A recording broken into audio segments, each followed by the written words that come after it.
Hi, welcome back. இந்த வீடியோல எத பத்தி பார்க்க போறோம்னா, நம்ம காரோ, பைக்கோ ரொம்ப நாளா எடுக்கல அப்படின்னா, கண்டிப்பா வந்து பேட்டரி டவுன் ஆயிடும். ஸோ, அந்த மாரி சிச்சுவேஷன்ல நம்ம மெக்கானிக்கோட சப்போர்ட் தேவைப்படும். டைம் வேஸ்ட் ஆகும். மனி அன்னெசரியா ஸ்பெண்ட் பண்ணுவோம். இந்த மாரி சிம்பிளா ஒரு கேட்ஜெட் வாங்கி வச்சுட்டீங்க அப்படின்னா, இந்த ப்ராப்ளத்துல இருந்து நீங்களே அ சால்வ் பண்ணிக்கலாம். இது என்னன்னா, இது பவர் பேங்க் தான் இது. சின்னதா இருக்கும் பாருங்க. இது பவர் பேங்க் மாரி தான் இருக்கும். பட் இது ஆக்சுவலா என்னதுன்னா, ஒரு ஜம்ப் ஸ்டார்ட்டர்.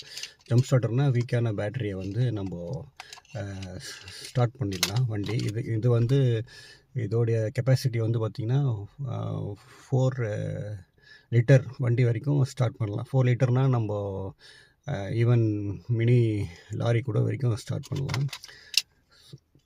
ஸோ இதுதான் இது பேட்டரியில் கனெக்ட் பண்ணிவிட்டு பாசிட்டிவ் நெகட்டிவ் கனெக்ட் பண்ணிவிட்டு நீங்கள் ஸ்டார்ட் பண்ணிங்கன்னா ஒன்ஸ் ஸ்டார்ட் பண்ணிவிட்டு நீங்கள் இன்ஜினை ரன் பண்ணி விட்றீங்க, இல்லை ஒரு 2 to 5 கிலோமீட்டர் வரைக்கும் வண்டி ஓட்டிகிட்டே போனீங்கன்னா ஆட்டோமேட்டிக்காக அது வந்து பேட்டரி சார்ஜ் ஆகிடும். ஸோ அதுக்கப்புறமா நீங்கள் கண்டினியூவாக இது வந்து நான் ஃபஸ்ட் டைம் அலி எக்ஸ்பிரஸில் வாங்கினேன் கொரோனாக்கு முன்னாடி. ஆல்மோஸ்ட்டு 8 to 10 இயர்ஸ் இருக்கும்னு நினைக்கிறேன். அது முன்னாடியிலேருந்து யூஸ் பண்ணிகிட்ருக்கேன். பட் இப்போ வந்து பார்த்தீங்கன்னா, நிறைய வெப்சைட்டில் இந்தியாவில் அவைலபிள் இருக்குது. முன்னெல்லாம் இந்தியாவில் அவ்வளோ அவைலபிள் கிடையாது இந்த பேட்டரி. இருந்தாலும் ரொம்ப எக்ஸ்பென்சிவாக இருக்கும். இப்போ வந்து இந்தியாவில் அவைலபிள் இருக்குது. ஈவன் அமேசானில் கூட அவைலபிள் இருக்குது.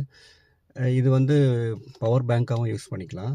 நீங்கள் மொபைல் சார்ஜும் பண்ணிக்கலாம். இது டைப் சி தான். இதில் நீங்கள் வந்து காரு ரன் ஆகும்போதே கூட இதை இது ரிலேட்டடாக ஏதாவது டவுட் இருந்தால் கமெண்ட்டில் சொல்லுங்கள். இந்த ப்ராடக்ட்டோட லிங்க்கும் நான் டிஸ்கிரிப்ஷனில் ஆட் பண்ணுறேன். இந்த மாதிரி யூஸ்ஃபுல் கண்டென்ட்டுக்கு நம்ம சேனலை சப்ஸ்கிரைப் பண்ணுங்கள். See you soon. Bye.